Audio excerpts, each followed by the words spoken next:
Hello दोस्तों, नमस्कार। तो हम लोग आज यूजीसी नेट में लगी कहानी कानों में कंगना, जिसके लेखक राजा राधिका प्रसाद रमण जी हैं, पर बात करेंगे। तो सर्वप्रथम ये जो कानों में कंगना कहानी है, ये 1913 ईस्वी में प्रकाशित हुई थी, यानी कि प्रेमचंद पूर्व युगीन कहानी है। और इसका जो प्रकाशन था वो हिंदू पत्रिका में हुआ था। तो ये चीज़ें जो है आप लोग नोट कर लीजिए। और इस कहानी में मूलतः वासना एवं प्रेम के अंतर को दिखाया गया है और उसके माध्यम से ये बताने का प्रयास किया गया है कि स्त्री की सामाजिक स्थिति क्या है और उसके जो भी भाव पक्ष हैं या उसके जो शक्ति हैं, अधिकार हैं, उसके विषय में प्राकृतिक दृश्यों का भी वर्णन किया गया है। कहानी के माध्यम से सामंती परिवेश को भी दिखाया गया है। तो ये चीज़ें आप लोग देख सकते हैं। आइए कहानी को पढ़ने के माध्यम से हम लोग उस पर चर्चा करेंगे। बाकी कहानियों से आपके ज़्यादातर पात्र का किससे क्या रिलेशन है और कुछ स्टेटमेंट कि ये किसका स्टेटमेंट है, इससे प्रश्न बनेंगे। तो आइए हम लोग शुरू करते हैं। किरण, तुम्हारे कानों में क्या है? उसके कानों से चंचल लट को हटाकर कहा कंगना। अरे कानों में कंगना! सचमुच दो कंगन कानों को घेर कर बैठे थे। हाथ तब कहाँ पहनूं? किरण अभी भोरी थी। ये आपकी पात्र है किरण। ये एक आगे पात्र आएंगे योगीश्वर, उनकी भी बेटी है किरण। दुनिया में जिसे भोरी कहते हैं वैसी भोरी नहीं। उसे वन के फूलों का भोलापन समझो। नवीन चमन के फूलों की भंगी नहीं। विविध खाद्य या रस से जिसकी जीविका है, निरंतर काट छाट से जिसका सौंदर्य है, जो दो घड़ी चंचल चिकने बाल की भूषा है, दो घड़ी तुम्हारे फूलदान की शोभा। वन के फूल ऐसे नहीं, प्रकृति के हाथों से लगे हैं, मेघों की धारा से बढ़े हैं, चटुल दृष्टि इन्हें पाती नहीं, जगद्वायु इन्हें छूती नहीं। यह सरल सुंदर सौरभमय जीवन है। जब जीवित रहे तब चारों तरफ अपने प्राण धन से हरे भरे रहे। जब समय आया तब अपनी माँ की गोद में झड़ पड़े। ये चीज़ें आप लोगों को थोड़ा ध्यान दे करके देखने की हैं। जैसे आप संदर्भ प्रसंग व्याख्या करते हैं तो संदर्भ लिखते समय पाठ का नाम, लेखक का नाम, ये चीज़ें ध्यान रखनी होती हैं कि ये प्रस्तुत जो पद्य अंश गद्य अंश है ये कहाँ से लिया गया है। वही हालत आपकी इस कहानी में होने वाली है, क्योंकि अगर इससे मिलता जुलता स्टेटमेंट आपके आकाशदीप में भी प्राकृतिक वर्णन और जल की हिलोरें और ये सब मिलने लगता है, और आपके परिंदे कहानी में भी कुछ प्राकृतिक दृश्य मिलते हैं। तो अगर ऐसा कुछ स्टेटमेंट आ गया तो आप गलती ना करें, इसके लिए थोड़ा ध्यान दे के पढ़ना पड़ेगा। आगे देख लेते हैं। यही वाला आकाश स्वच्छ था, नील उदार सुंदर थे। तो ये चीज़ें आपको आकाशदीप कहानी में भी मिलेगा। तो ये चीज़ें आपको ध्यान देने की ज़रूरत है। पत्ते शांत थे, संध्या हो चली थी, सुनहरी किरणें सुदूर पर्वत की चूड़ा से देख रही थी। वह पतली किरण अपनी मृत्युशैया से इस शून्य निबिड़ कानन में क्या ढूंढ रही थी। कौन कहे किसे एकटक देखती थी, कौन जाने अपनी लीला भूमि को स्नेह करना चाहती थी, या हमारे बाद वहाँ क्या हो रहा है इसे जोहती थी। मैं क्या बात बता सकूं, जो हो उसकी उस भंगी में आकांक्षा अवश्य थी। मैं तो खड़ा खड़ा उन बड़ी आंखों की किरण लूटता था। आकाश में तारों को देखा या उन जगमग आंखों को देखा, बात एक ही थी। हम दूर से तारों के सुंदर शून्य झिकमिक को बार बार देखते हैं, लेकिन वह स्पंदन, निश्चेष्ट ज्योति सचमुच भावहीन है, या आप अपनी अंतर्लहरी से मस्त है, इसे जानना आसान नहीं। हमारी ऐसी आंखें कहाँ की उनके सहारे उस निगूढ़ अंतर में डूबकर था ले।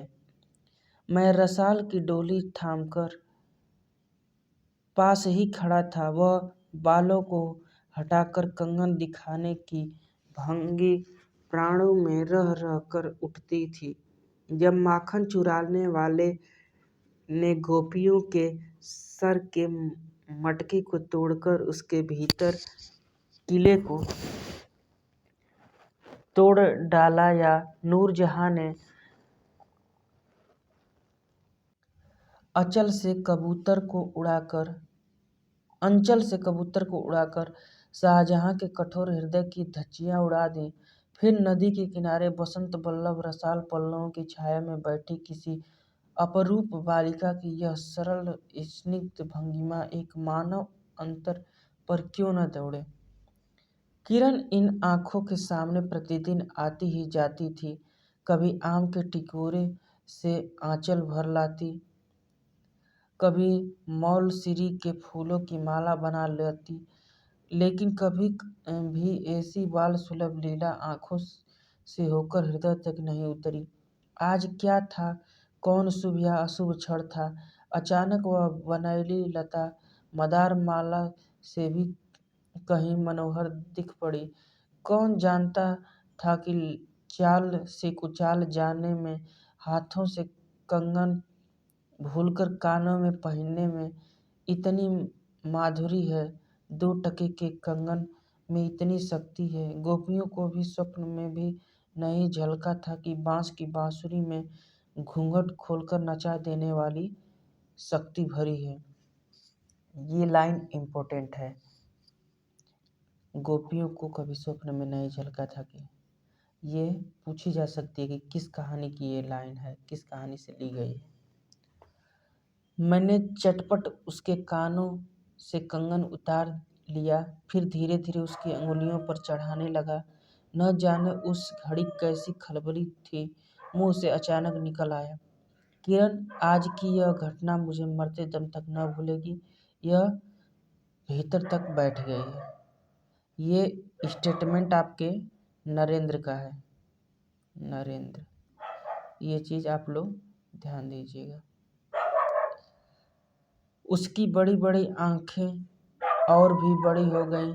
मुझे चोट सी लगी। मैं तत्क्षण योगीश्वर की कुटी की तरफ चल दिया।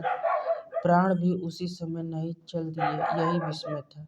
ये योगीश्वर हैं, ये महाराज थे, ये किरण के पापा हैं और ये तपस्वी हैं। तो ये चीज़ आप लोग ध्यान दीजिएगा। और जो ये नरेंद्र है, ये योगीश्वर के जो दोस्त रहते हैं उनका बेटा है ये नरेंद्र। तो ये चीज़ भी आप लोग ध्यान दीजिए। आइए हम आगे बढ़ते हैं। दूसरा दृश्य, एक दिन था कि इसी दुनिया में दुनिया से दूर रहकर लोग दूसरी दुनिया का सुख उठाते थे। हरिश्चंद्र के पल्लवों की छाया भूलोक पर कहाँ मिले, लेकिन किसी समय हमारे यहाँ भी ऐसे वन थे जिनके वृक्षों के साये में घड़ी निवारने के लिए स्वर्ग से देवता भी उतर आते थे। जिस पंचवटी का अनंत यौवन देखकर राम की आंखें भी खिल उठी थी, वहाँ के निवासियों ने कभी अमर तरु के फूलों की माला नहीं चाही, मंदाकिनी के छींटों की शीतलता नहीं ढूंढी। नंदनोपवन का सानी कहीं वन भी था। कल्पवृक्ष की छाया में शांति अवश्य थी, लेकिन कदम की छहियाँ कहाँ मिल सकती। हमारी तुम्हारी आँखों ने कभी नंदनोत्सव की लीला नहीं देखी, लेकिन इसी भूतल पर एक ऐसा उत्सव हो चुका है जिसको देख देख कर प्रकृति तथा रजनी 6 महीने तक ठगी रही।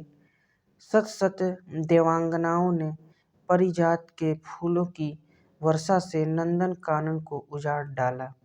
समय ने सब कुछ पलट दिया। अब ऐसे वन नहीं जहाँ कृष्ण गोलोक से उतरकर 2 घड़ी बंसी की टेर दें। ऐसे कुटीर नहीं जिनके दर्शन से रामचंद्र का भी अंतर प्रसन्न हो। ऐसे मुनीष नहीं जो धर्म धुरंधर धर्मराज को भी धर्म की में शिक्षा दे। यदि 1-2 भूखे भटके हों भी तब अभी तक उन पर दुनिया का पर्दा नहीं उठा, जगन माया की माया नहीं लगी। लेकिन वे कब तक बचे रहेंगे? लोक या अपने यहाँ अलौकिक बातें कब तक होने देगा? भवसागर की जल तरंगों का थिर होना कब संभव है? ऋषिकेश के पास एक सुंदर वन है, यानी कि ऋषिकेश का भी वर्णन है, शहर का वर्णन। ऋषिकेश सुंदर नहीं, अपरूप सुंदर है। वह प्रमोद वन के विलास निकुंजों जैसा सुंदर नहीं, वरन चित्रकूट या पंचवटी की महिमा से मंडित है। वहाँ चिकनी चांदनी में बैठकर कनक घुंघरू की इच्छा नहीं होती, वरन प्राणों में एक ऐसी आवेश धारा उठती है जो कभी अनंत साधना के कूल पर पहुँचती है, कभी जीव जगत के एक एक तत्व से दौड़ मिलती है। गंगा की अनंत गरिमा, वन के निविड़ युग निद्रा वहीं देख पड़ेगी। कौन कहे वहाँ जाकर यह चंचल चित्त क्या चाहता है, गंभीर अलौकिक आनंद या शांत सुंदर मरण। इसी वन में एक कुटी बनाकर योगीश्वर रहते थे। योगीश्वर ही थे। यद्यपि वह भूतल ही पर रहते थे, तथापि उन्हें इस लोक का जीव कहना यथार्थ नहीं था। उनकी चित्तवृत्ति सरस्वती के श्री चरणों में थी या ब्रह्मलोक की अनंत शक्ति में लिपटी थी, और वह बालिका स्वर्ग से एक रश्मि उतरकर उस घने जंगल में उजेला करती फिरती थी। वह लौकिक मायाबद्ध जीवन नहीं था, इसे बंधन रहित बाधाहीन नाचती किरणों को लेकर कहिए, मानो निर्मुक्त चंचल मलय वायु फूल फूल पर डाली डाली पर डोलती फिरती हो, या कोई मूर्तिमान अमर संगीत बेरोक टोक हवा पर या जल की तरंग भंग पर नाच रहा हो। मैं भी वहाँ इस लोक का प्रतिनिधि था। मैं ही उन्हें उनकी अलौकिक स्थिति से इस जटिल मर्त्य राज्य में खींच लाता था। कुछ साल में मैं योगीश्वर के यहाँ आता जाता था। पिता की आज्ञा थी कि उनके यहाँ जाकर अपने धर्म के सब ग्रंथ पढ़ डालो। यही देख लीजिए, क्योंकि उनके जो पिता थे नरेंद्र के, वो योगीश्वर, दोनों लोग मित्र थे, और योगीश्वर की बेटी किरण थी। योगीश्वर और बाबा लड़कपन के साथी थे, देखिए, इसलिए उनकी मुझ पर इतनी दया थी। किरण उनकी लड़की थी। वह कुटिया में एक वही दीपक थी। जिस दिन की घटना मैं लिख आया हूँ, उसी दिन सवेरे मेरे अध्ययन की पूर्णा होती थी, और बाबा के कहने पर 1 जोड़ा पीताम्बर, 5 स्वर्ण मुद्राएं तथा किरण के लिए 2 कंगन आचार्य के निकट ले गया था। ये चीज़ भी आप नोट कर लीजिए, ये पूछ सकता है। ये नेट वाला पेपर बहुत लफड़ा वाला पेपर है। ये पूछ सकता है कि वो योगीश्वर जब पूजा आराधना करने वाले थे तो नरेंद्र क्या क्या लेके गया था। निम्नलिखित कूट का चयन करिए, कौन से नहीं है कूट में। तो ये है कि 1 जोड़ा पीताम्बर, 5 स्वर्ण मुद्राएं तथा किरण के लिए 2 कंगन। ये चीज़ें आप नोट कर लीजिए। योगीश्वर ने सब लौटा दिए, केवल कंगन को किरण उठा ले गई। उनके मतलब नगेन के पढ़ाई का अंतिम दिन था तो दक्षिणा उछिणा लेके गए थे लास्ट में देने के लिए कि अब हम चलते हैं। वह क्या समझकर चुप रह गए। समय का अद्भुत चक्र है। जिस दिन मैंने धर्म ग्रंथ से मुंह मोड़ा उसी दिन कामदेव ने वहां जाकर उनकी किताब का पाला सफा उल्टा। दूसरे दिन मैं योगीश्वर से मिलने गया। वह किरण के पास बिठा कर न जाने क्या पढ़ा रहे थे। उनकी आंखें गंभीर थीं। मुझको देखते ही वह उठ पड़े और मेरे कंधों पर हाथ रखकर गदगद स्वर में बोले, नरेंद्र, अब मैं चला, किरण तुम्हारे हवाले है। यह कहकर किसी की सुकोमल अंगुलियों को मेरे हाथों में रख दी। लोचनों के कोनों पर 2 बूंदें निकलकर झांक पड़ी। मैं सहम उठा। क्या उन पर सब बातें विदित थीं? क्या उनकी तीव्र दृष्टि मेरी अंतर्लहरी तक डूब चुकी थी? वह ठहरे नहीं, चल दिए। मैं कांपता रह गया, किरण देखती रह गई। सन्नाटा छा गया। वन वायु भी चुप हो चली। हम दोनों भी चुप चल पड़े। किरण मेरे कंधे पर थी। हठात अंतर से कोई अकड़ कर कह उठा, हाय नरेंद्र, यह क्या? तुम इस बनफूल को किस चमन में ले चले? इस बंधन विहीन स्वर्गीय जीवन को किस लोक जाल में बांधने चले? अब तीसरा खंड। कंकड़ी जल में जाकर कोई स्थायी विवर नहीं फोड़ सकती। ये इम्पोर्टेंट लाइन हो सकती है। क्षण भर जल का समतल भले ही उलट पुलट हो, लेकिन इधर उधर से जल तरंग दौड़कर उस छिद्र का नाम निशान भी नहीं रहने देती। जगत की भी यही चाल है।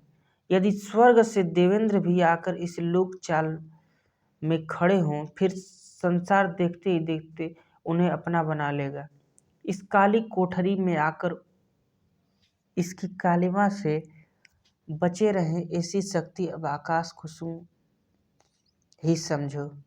2 दिन में राम हाय जानकी कहकर वन वन डोलते फिरे। 2 क्षण में यही विश्वास मित्र को भी स्वर्ग से घसीट लाया। किरण की भी यही अवस्था हुई। कहाँ प्रकृति की निर्मम गोद, कहाँ जगत का जटिल बंधन पास, कहाँ से कहाँ आ पड़ी वह अलौकिक भोलापन, वह निसर्ग उच्छ्वास। हाथों हाथ लुट गए। उस बनफूल की विमल कांति लौकिक चमन की मायावी मनोहारिता में परिणत हुई। अब आंखें उठाकर आकाश से नीरव बातचीत करने का अवसर कहाँ से मिले? मलय वायु से मिलकर मलयाचल के फूलों की पूछताछ क्यों कर हो? जब किशोरी नए सांचे में ढलकर उतरी, उसे पहचानना भी कठिन था। वह अब लाल चोली, हरी साड़ी पहनकर, सर पर सिंदूर रेखा सजती और हाथों में कंगन, कानों की बाली, गले की कंठी तथा कमर की करधनी दिन दिन उसके चित्त को नचाए मारती थी। जब कभी वह सज धज कर चांदनी में कोठे पर उठती और बसंत वायु उसके अंचल से मोतियों की लपट लाकर मेरे बरामदे में भर देता, फिर किसी मतवाली माधुरी या तीव्र मदिरा के नशे में मेरा मस्तिष्क घूम जाता और मैं चटपट अपना प्रेम चित्कार फूलदान रंगीन चिट्ठी में भरकर जूही के हाथ ऊपर भिजवाता या बाजार से दौड़कर कटकी गहने वह विलायती चूड़ी खरीद लाता। ये जो जूही है ये नरेंद्र की बहन है, यानी बोलें तो किरण की ननद। किरण का ब्याह हो गया था नरेंद्र से,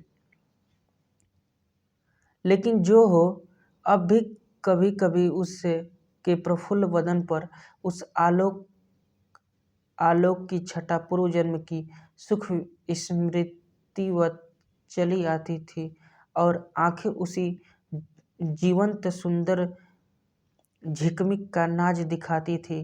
जब अंतर प्रसन्न था फिर बाहरी चेष्टा का प्रतिबिंब क्यों न पड़े। यूं ही साल 2 साल मुरादाबाद में कटे। ये लोग मुरादाबाद में रहते थे। तो किस शहर में रहते थे? तो मुरादाबाद। ये शहर का नाम बड़ा जरूरी है, पूछ सकता है। एक दिन मोहन के यहाँ नाच देखने गया।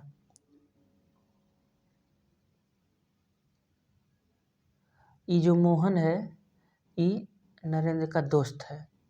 नरेंद्र क्या है कि वहाँ गया था नाच देखने, ऑर्केस्ट्रा वाला। वहीं किन्नरी से आंखें मिली क्या लीन हो गई। अभी किन्नरी के चक्कर में पड़ गया नरेंद्र, ठीक है। नवीन यौवन, कोकिल कंठा, चतुर चंचल चेष्टा तथा मायावी चमक, अब चित्त को चलाने के लिए और क्या चाहिए। किन्नरी सचमुच किन्नरी ही थी, नाचने वाली नहीं नचाने वाली। पहली बार देखकर उसे इस लोक की सुंदरी समझना दुस्तर था। एक लपट जो लगती किसी नशा सी चढ़ जाती। यारों ने मुझे और भी चढ़ा दिया। आंखें मिलती मिलती मिल गईं, हृदय को भी साथ साथ घसीट ले गई। अब बेचारू उसके पीछे पागल हो गए नरेंद्र बाबू। फिर क्या था, इतने दिनों की धर्म शिक्षा, 7 वत्सर की पूज्य लक्ष्मी, बाप दादों की कुल प्रतिष्ठा, पत्नी से पवित्र प्रेम, एक एक करके उस प्रतीप्त वासना कुंड में भस्म होने लगे। सब चौपट हो गया।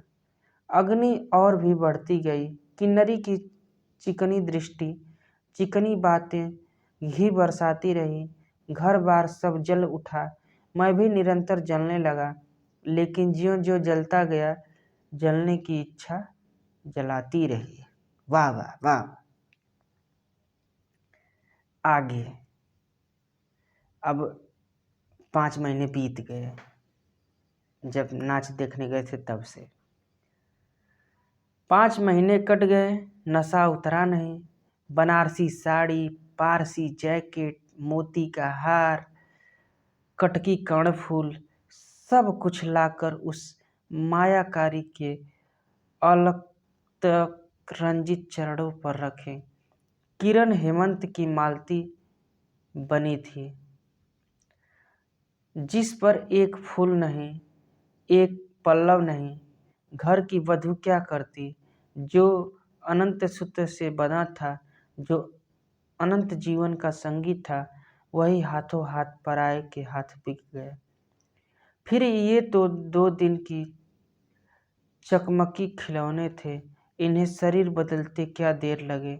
दिन भर बहनों की माला नहीं, दिन भर बहानों की माला गूंथ गूंथ कर किरण के गले में और शाम को मोती की माला उस नाचने वाली के गले में सशंक निर्लज्ज डाल देना, यही मेरा जीवन निर्वाह था। मनो अपनी पत्नी को समझाते थे कि यहाँ जा रहे हैं, वहाँ जा रहे हैं, ये करने जा रहे हैं, वो करने जा रहे हैं। अब पहुँच जाते थे किन्नरी के यहाँ। एक दिन सारी बातें खुल गई। किरण पछाड़ खाकर भूमि पर जा पड़ी। उसकी आंखों में आंसू न थे, मेरी आंखों में दया न थी। मतलब अब किरण तो बेहोश कि ये क्या, हमारा पति कैसा हो गया। बरसात की रात थी, रिमझिम बूंदों की झड़ी थी। चांदनी मेघों से आंख मुदव्वल खेल रही थी, यानी बिजली बहुत तेज चड़क रही थी। बिजली काले कपाट से बार बार झांकती थी, किसे चंचला देखती थी तथा बादल किस मरोड़ से रह रह कर चिल्लाते थे। इन्हें सोचने का मुझे अवसर नहीं था। मैं तो किन्नरी के दरवाजे से हताश लौटा था। आंखों के ऊपर न चांदनी थी न बदली थी। त्रिशंकु ने स्वर्ग को जाते जाते बीच में ही टंकर किस दुख को उठाया, और मैं तो अपने स्वर्ग के दरवाजे पर सर रखकर निराश लौटा था। मेरी वेदना क्यों न बढ़ी हो। हाय, मेरी अंगुलियों में एक अंगूठी भी रहती तो उसे नजर कर उसके चरणों पर लौटता। घर पर आते ही जूही को पुकार उठा। जूही, किरण के पास कुछ भी बचा हो तब फौरन जाकर मांग लाओ। ऊपर से कोई आवाज नहीं आई, केवल सर के ऊपर से एक काला बादल कालांत चित्कार से चिल्ला उठा। मेरा मस्तिष्क घूम गया। मैं तत्क्षण कोठे पर दौड़ा। सब संदूक झांके, जो कुछ मिला सब ताला तोड़ डाला, लेकिन मिला कुछ भी नहीं। अलमारी में केवल मकड़े का जाल था। श्रृंगार बक्स में एक छिपकली बैठी थी। उसी दम किरण पर झपटा। पास जाते ही सहम गया। वह एक तकिए के सहारे निसहाय निस्पंद लेटी थी। केवल चांद ने खिड़की से होकर उसे गोद में ले रखा था, और वायु उस शरीर पर जल से भिगोया पंखा झूल रही थी। मुख पर एक अपरूप छटा थी। कौन कहे, कहीं जीवन की विशेष रश्मि क्षण भर वहीं अटकी हो। आंखों में एक जीवन ज्योति थी। शायद प्राण शरीर से निकलकर किसी आसरे से वहां बैठ रहा था। मैं फिर पुकारा, किरण, किरण, तुम्हारे पास कोई गहना भी रहा है? हाँ, क्षीण कंठ की कांकली थी। कहाँ है? अभी देखने दो। उसने धीरे से घूंघट सरका कर कहा, वही कानों का कंगना। सर तकिए से ढल पड़ा, आंखें भी छिप गई। वह जीवंत रेखा कहाँ चली गई? क्या इतने ही के लिए अब तक ठहरी थी? आंखें मुख पर जा पड़ी। वही कंगन थे, वैसे ही कानों को घेर कर बैठे थे। मेरी स्मृति तड़ित वेग से नाच उठी। दुष्यंत ने अंगूठी पहचान ली। भूली शकुंतला उस पल याद आ गई। लेकिन दुष्यंत सौभाग्यशाली थे, चक्रवर्ती राजा थे। अपनी प्राण प्रिया को आकाश पाताल छानकर ढूंढ निकाला। मेरी किरण तो इस भूतल पर न थी। किसी तरह प्राण देकर भी पता पाता, परलोक से ढूंढ निकालूं, ऐसी शक्ति इस दीनहीन मानव में कहाँ थी। यानी कि किरण निपट चुकी थी। बस यही बात कहने के लिए वो रुकी थी कि वही कानों का कंगना।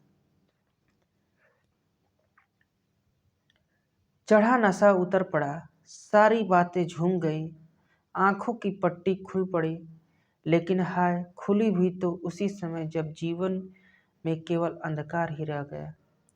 अब पछताए का होत जब चुड़िया चुन गई खेत। किरण मर गई। नरेंद्र बाबू किन्नरी के चक्कर में बर्बाद हो गए। तो यहाँ पे देखिए किस तरह से वासना एवं प्रेम में अंतर दिखाया गया है। स्त्री की सामाजिक स्थिति दिखाया गया है। पुरुष की निर्बाध प्रकृति का चित्रण भी है। प्रकृति के माध्यम से प्रेम का उजागर किया गया है। और जो नरेंद्र है उसकी भेंट किन्नरी से मुरादाबाद में हुई थी। वो अपने दोस्त मोहन के यहाँ गया था वो नाच देखने, ऑर्केस्ट्रा का। मानो 1913 में ऑर्केस्ट्रा नहीं था, कुछ वो वाला जो डांस रहा होगा वो उस समय के हिसाब से आप लोग सोच लीजिए। वही गया था देखने। बाकी कानों में कंगना पहनने का अर्थ विरोधाभास के कारण है। कौतूहल पैदा करने के लिए कहानी में ये सब प्रयोग किया गया है। तो हम आशा करते हैं कि आप लोग इस कहानी को अच्छे से समझ गए होंगे, और इससे अगर प्रश्न पूछा जाएगा तो आप लोग ज़रूर बता देंगे। तो यहाँ तक देखने के लिए आप लोगों का बहुत बहुत धन्यवाद। हम लोग फिर मिलेंगे नए वीडियो में नए टॉपिक के साथ। नमस्कार।